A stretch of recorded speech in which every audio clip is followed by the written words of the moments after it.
Notre histoire commence au cœur de l'Afrique, le Burundi précisément à Bujumbura, la capitale du pays. Dans une maison pleine de joie, la famille Igor chanta à cœur joie la chanson d'anniversaire à leur fils, quand la domestique surgit en trompe dans le salon.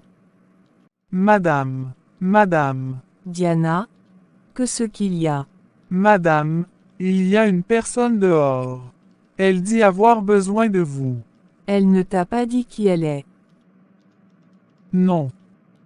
Elle sortit de la maison pour recevoir la fameuse personne, et ses yeux s'écarquillèrent à la vue de cette vieille femme qui lui fit un sourire bienveillant. Bonjour Sophie, comment vas-tu? Joséphine. Oui, c'est moi. Mais que ce que tu fais ici? Je suis venue pour... Tu sais quoi? Je me fiche du pourquoi de ta venue. Dégage d'ici. Mais Sophie... Sophie regarda de tous les côtés pour vérifier que personne n'était là. Joséphine? Tu veux ma mort, c'est ça? Tu veux me ruiner la vie? Non Sophie, je ne te voudrais jamais de mal et tu le sais. N'est-ce pas? Alors pourquoi tu es là? Si tu ne me veux pas de mal, qu'y a-t-il de bien pourrais-tu m'apporter? Que m'as-tu apporté jusqu'ici? Sophie, ton père est gravement malade et je n'ai pas assez de moyens pour payer ses médicaments.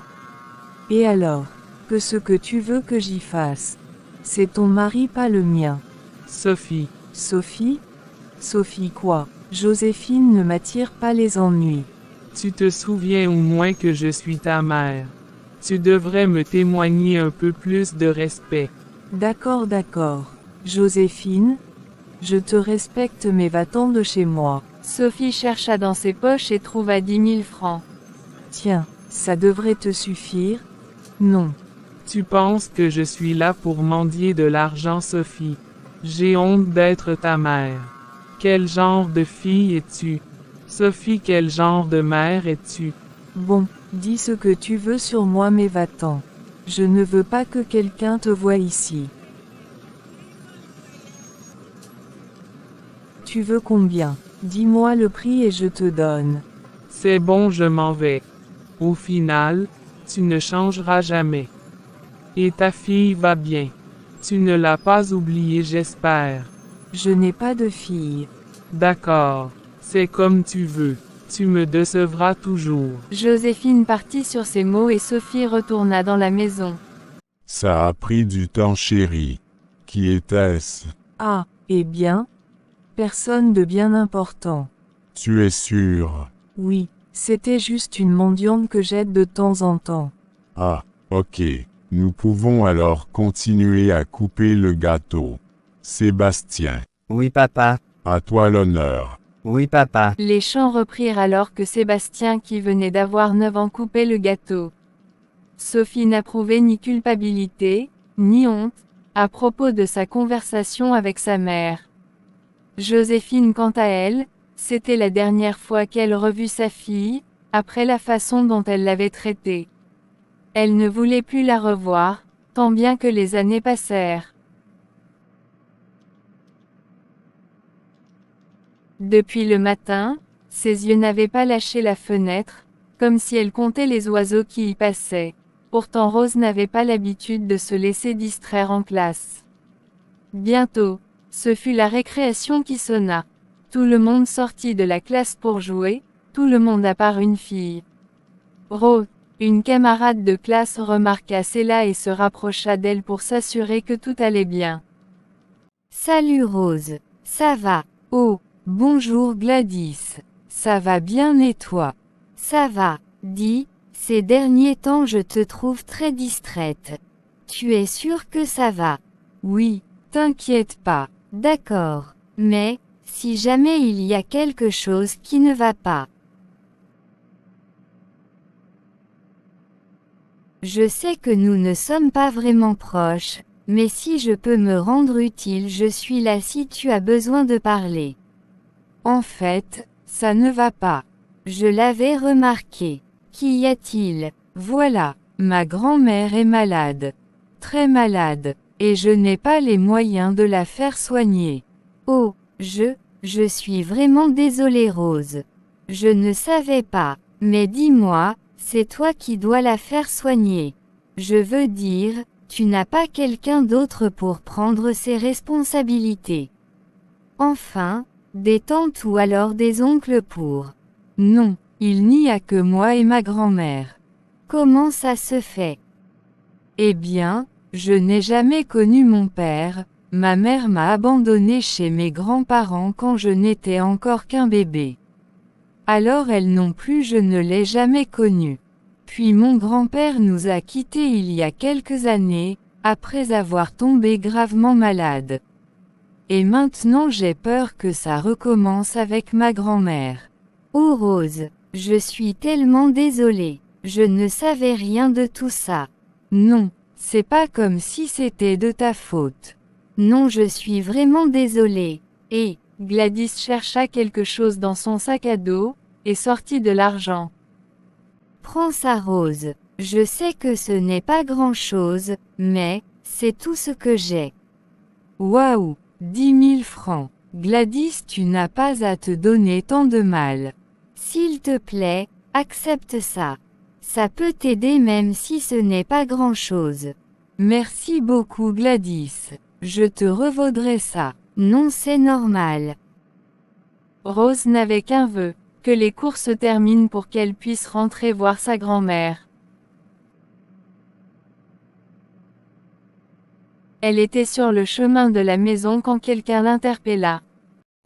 Rose, dis donc, tu marches vite. Contrairement à certains, j'ai des choses à faire Samantha. J'imagine, à ton si jeune âge, assumer tant de responsabilités. De quoi tu parles? Je t'ai accidentellement entendu parler avec Gladys lors de la récréation. La pauvre n'a pas de parents. Bon, ce n'est un secret pour personne. Et puis si c'est pour me narguer, tu peux me laisser tranquille. Je suis désolée, je ne voulais pas être méchant. Je voulais juste te dire que je t'ai entendu. Et alors, qu'est-ce que ça fait? Tu as de quoi faire soigner ta grand-mère. Gladys est très gentille, elle m'a donné de l'argent. 10 000, ça c'est de l'argent, ça va suffire à faire soigner ta grand-mère. Bah. Bon, j'arrête de tourner autour du pot. Vas-y, je n'attends que ça. Ça te dirait de gagner beaucoup d'argent. Genre beaucoup? Beaucoup d'argent. Quoi, tu as du travail à me donner? Ouais, si tu es prête et ça paye très bien. Combien? Dans les 500 balles par semaine. Attends, 500 000 par semaine. Tu es sérieuse? Oui. Et c'est peu ça? Ça peut même monter à 700 voire 1 million par semaine. C'est quel genre de travail on peut avoir et être bien payé comme ça? Je veux dire, j'ai même pas encore eu mon bac. J'ai 0 expérience. Économise ta salive. Une jolie fille comme toi n'a pas besoin d'avoir de bac pour se faire beaucoup d'argent. Qu'est-ce que tu veux dire par là? Ne joue pas à la naïve. Je sais que tu as compris ce que je veux dire par là. Non, je ne vois pas du tout. Comprends seulement que j'ai les contacts de tous les hommes qui font marcher ce pays, et qui payeraient très cher pour avoir une beauté comme toi en leur compagnie. Dis-moi juste oui, et moi Sweetie en un claquement de doigts je te rendrai riche. Tu me parles de prostitution là. Samantha. Chérie, avec ton corps, ton teint et ton visage, tu acceptes de vivre dans la pauvreté. Je ne peux jamais te laisser souffrir comme ça. Tu as fini ton cinéma. Je suis sérieuse, je veux t'aider. Eh bien, ton aide tu peux te la garder. Ro, ne sois pas stupide. Tu es une grande fille, n'est-ce pas? Tu sais que sans argent la vie est compliquée. Oui, je le sais, mais je le gagnerai honnêtement Samantha. Tu parles comme si je te demandais de voler ou alors de tuer quelqu'un. Ce que je te propose là c'est aussi honnête. C'est ton corps après tout. Non désolé, mais ce n'est pas pour moi. Mais pourquoi? Car contrairement à certaines, moi je me respecte. Le respect de soi. Qu'est-ce qu'il te donne? Ce fameux respect. Laisse-moi, tu me fais traîner pour rien. J'ai ma grand-mère qui m'attend. Et, attends. Elle chercha quelque chose dans son sac et y sortit des billets qu'elle compta. C'est 5 billets de 10 000 francs. Prends ça. Que j'ai fait pour mériter cette somme? Rien, mais prends ça. Je sais que t'en as besoin. Et quel genre de camarade serais-je si je ne t'aide pas? C'est l'argent que tu gagnes dans tes affaires là. Qu'est-ce que ça peut faire, Rose? Prends juste. C'est pourquoi. Allez, c'est pour rien. Juste un petit coup de main. Considère ça comme un cadeau. Tu ne me dois rien en retour. Tu es sûr? Si je te le dis. J'ai compris que tu n'étais pas intéressé par mon offre. Alors? T'inquiète, c'est juste un cadeau et c'est pas comme si c'était beaucoup d'argent. C'est rien ça. Ce n'est que des papiers. Rose réfléchit un moment et prit l'argent mais étant toujours sceptique. Merci. Je t'en prie. Et si jamais tu as besoin encore de l'aide, n'hésite pas à me demander. On est amis après tout. Pas vraiment. Bon, tu peux rentrer. Ta grand-mère t'attend. Et Rose. Samantha. Arrête de m'appeler comme ça. Mes amis m'appellent Sweetie. On n'est pas amis, Sam. Bref. Peu importe. Si jamais tu changes d'avis. Ça n'arrivera jamais. D'accord. Mais, tu sais où me trouver. Sur ce, Rose rentra chez elle et Sweetie suivit un autre chemin. Arrivée à la maison, Rose alla vérifier dans la chambre si sa grand-mère allait mieux, mais aucune amélioration de son état ne se fut remarquée.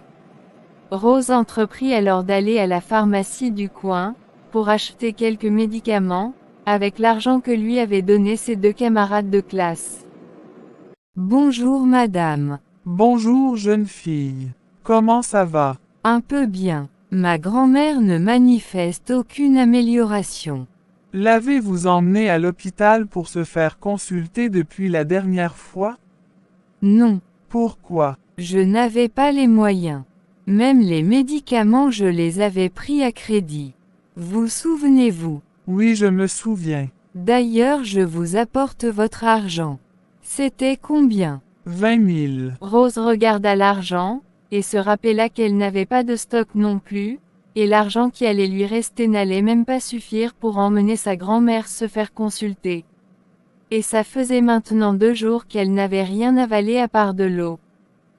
Qu'y a-t-il? Non rien. 20 000, c'est ça. Oui. Tenez. Merci. À vous aussi. N'oubliez pas d'emmener votre grand-mère à l'hôpital. Oui. Rose sortit de la pharmacie les pensées pleines la tête. Elle se demandait comment elle allait faire pour pouvoir faire soigner sa grand-mère mais également, pour acheter la nourriture. Elle opta pour un plat déjà préparé, pour éviter de faire beaucoup de dépenses. Mais, c'était peu pour les suffire à 2.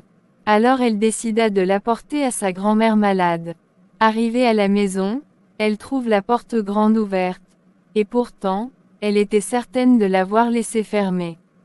Elle entra pour voir. Elle appela sa grand-mère sans réponse. Quand elle arrive dans la chambre où était sa grand-mère, elle ne trouva personne. Elle sort en panique et croise sa voisine Fanny. Rose. Fanny, tu as vu ma grand-mère? Oui, je venais justement te chercher. J'ai pensé que comme tu avais passé la journée à l'école, elle n'avait eu personne pour lui faire à manger. Alors, je suis venue pour vous préparer quelque chose, mais quand je l'ai trouvée, elle était déjà inconsciente. Quoi? Et elle est où maintenant? Je l'ai tout de suite emmenée à l'hôpital. Viens avec moi. Allons-y. Ça faisait déjà 2 heures que Rose était debout dans la salle d'attente. Sa voisine était allée marcher un peu revint. Tu veux un peu d'eau? Non merci. Bon, de toute façon, c'était l'eau du robinet. Ouais, c'est pas comme si j'avais les moyens de m'acheter l'eau industrielle. L'eau du robinet c'est bien aussi. Oui, n'est-ce pas? Prends alors, je sais que tu as soif. Et tu n'as rien mangé depuis le matin. Je vais t'acheter quelque chose à mettre sous les dents. Fanny alla lui chercher quelque chose à manger, et quelques instants après le docteur s'approcha de Rose. Mademoiselle, Docteur, vous savez ce qui se passe avec ma grand-mère. n'avez-vous pas un adulte avec vous? Il faudrait informer un adulte de votre famille, pour qu'il vienne. Il n'y a personne d'autre à part moi, docteur. Votre père, votre mère, même un oncle ferait l'affaire. Il n'y a que moi et ma grand-mère dans ma famille. Oh, venez dans mon cabinet pour parler. Alors, l'état de votre grand-mère est assez critique. Qu'a-t-elle? Une tumeur à l'estomac. Non, docteur. C'est pas possible. J'ai bien peur que si. Et si on ne la retire pas le plus vite possible, elle risque d'y perdre la vie. Non, pas ma grand-mère. C'est la seule famille que j'ai. Si elle meurt, je ne saurais plus quoi faire. Calmez-vous. Je n'ai pas dit qu'elle allait mourir. J'ai juste dit qu'il y avait des risques si on ne lui retire pas la tumeur qui grandit dans son estomac. Mais un seul problème se pose. Si c'est ok, on l'opère d'urgence. Lequel, docteur? L'opération coûte très cher. Avez-vous les moyens pour payer les frais qu'il faut? Combien, docteur? L'hospitalisation sans soins, c'est dans les 50 000. Avec les soins, ça varie et l'opération dans les millions. Affaire de millions. Oui, si vous avez 1 million et quelques, elle peut même être opérée demain tôt le matin. D'accord. D'accord. On l'opère demain? Non, je vous dirai. D'accord. Et nous allons la garder quelques jours ici, pour surveiller son état. Oui, excusez-moi, j'ai besoin de prendre l'air. Pas de souci. Rose sortit effondrée et retrouva dans la salle d'attente sa voisine qui l'attendait avec un morceau de pain. Et, Rose, ça va. Prends ça. Qu'est-ce qu'il y a, Rose? Est-ce que grand-mère va bien? Pourquoi la vie est-elle si injuste? Grand-mère. Elle ne va pas bien. Elle aurait besoin d'une opération pour pouvoir aller mieux. Les frais. C'est dans les millions. Fanny, où est-ce que je vais pouvoir trouver une telle somme? Je ne sais pas. T'as pas des choses à vendre. Fanny, sérieusement, même si je vends tout ce que je possède, c'est même pas 50 000. Je n'ai que quelques vêtements, rien de plus. Je ne peux même pas t'aider. Le mois passé, j'ai vendu mon matelas pour pouvoir payer le loyer et me nourrir. La vie est vraiment injuste. Tu peux veiller sur grand-mère. Je dois sortir. Tu vas où? Chercher un peu quoi faire. D'accord. Mais ne tarde pas trop. Je dois rentrer pour vous préparer de quoi manger. Fanny, tu es tellement gentille. Merci. Je t'en prie, les amis, ça sert à ça, non. Rose sortit. Il devait être 17 h quand elle rencontra un chef de chantier, qui finalisait les derniers travaux de la journée, pour pouvoir rentrer. Bonsoir, monsieur. Bonsoir jeune fille, en quoi puis-je vous être utile? Oui, En fait, je voulais vous demander. Auriez-vous du travail pour moi? Du travail, pour vous, vous dites? Oui. Ici c'est un chantier de construction. Il n'y a que les hommes qui y travaillent. Mais vous savez, je peux aussi bien le faire. Je peux tout faire. Tout, vous dites? Oui. Bon, revenez demain matin, et on verra si on peut vous trouver quelque chose à faire ici. D'accord, monsieur. Merci beaucoup. Pas de souci. Et pour ce qui est du salaire, on en parlera demain. Rose reprit le chemin vers l'hôpital le cœur en joie. Elle avait entendu dire que, les employés pour la construction du chantier en particulier, recevaient plus de 50 000 francs par jour. Et pouvoir y travailler la réjouissait le cœur. Quand elle arrive à l'hôpital, Fanny se pressa pour rentrer leur préparer quelque chose à manger. Elle avait fait cuire quelques bananes et des légumes. Elle se préparait à partir à l'hôpital quand une voix qu'elle ne connaît pas l'interpella. Eh, mademoiselle, Puis-je vous aider? vous êtes une voisine à Rose. Oui, c'est une bonne amie. Oh, les amis de Rose sont mes amis.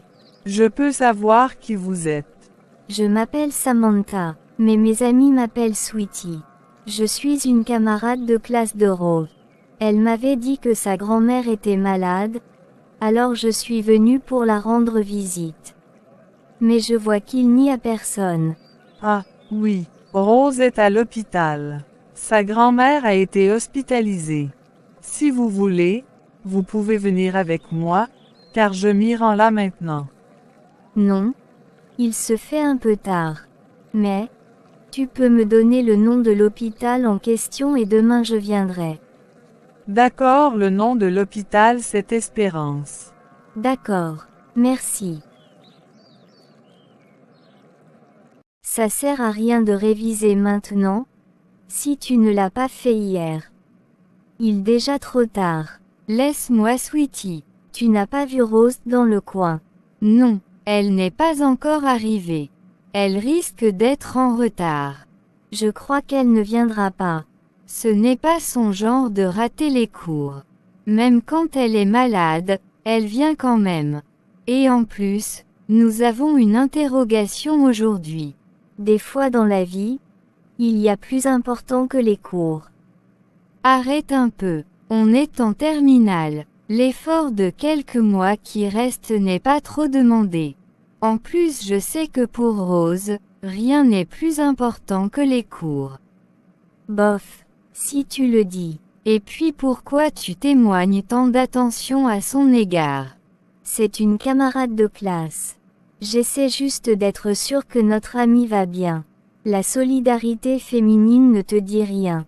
Arrête ton show. Je sais que l'attention que tu lui portes est malsaine. Si tu le dis, retourne à tes notes chérie. Rose n'est pas ta sœur ou alors ta fille. Mes intentions envers elle ne te concernent pas. Samantha s'en alla s'asseoir à sa place. Écoute jeune fille, j'ai pu trouver quelque chose pour toi.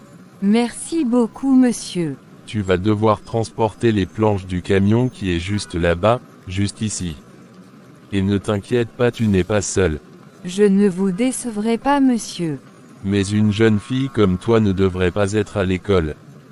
Oui, mais c'est une longue histoire. Oh, bon, va commencer ton travail. D'accord. Rose s'en alla travailler. Elle travailla avec détermination et sans se laisser de répit. Vers 14 heures, Fanny commençait à somnoler dans la chambre d'hôpital, quand elle entendit toquer à la porte. Elle s'empressa d'aller ouvrir en pensant que c'était Rose qui revenait des cours. Vous. Oui, je peux entrer. Oui, je vous en prie mademoiselle. Tu peux me tutoyer. Pourquoi tant de manières? Ah, d'accord. Comment va grand-mère? Un peu bien. Elle vient de s'endormir. Elle va bientôt se rétablir. Le docteur dit qu'elle ne le pourra que si on lui fait une opération. Ah oui. Oui. C'est prévu pour quand l'opération? Je veux mettre ça dans mes prières. Je ne sais pas. Comment ça? Les frais sont juste trop élevés. Je ne pense pas que l'on puisse avoir assez de moyens pour. Trop élevé. C'est combien? Affaire de millions. Oh, Rose doit être effondrée en ce moment. Oui. D'ailleurs, pourquoi n'est-elle pas rentrée avec toi? Moi, mais elle n'est pas venue à l'école. Et moi je viens de l'école. Pourtant quand elle est partie le matin, elle avait dit qu'elle allait là-bas. Non, elle n'est pas venue. Donc, elle aurait menti. Si elle l'a fait, c'est sûrement pour une bonne raison. Bon, j'ai apporté quelques trucs à grignoter et du jus de fruits pour vous et grand-mère. Merci. C'est très gentil de ta part mademoiselle.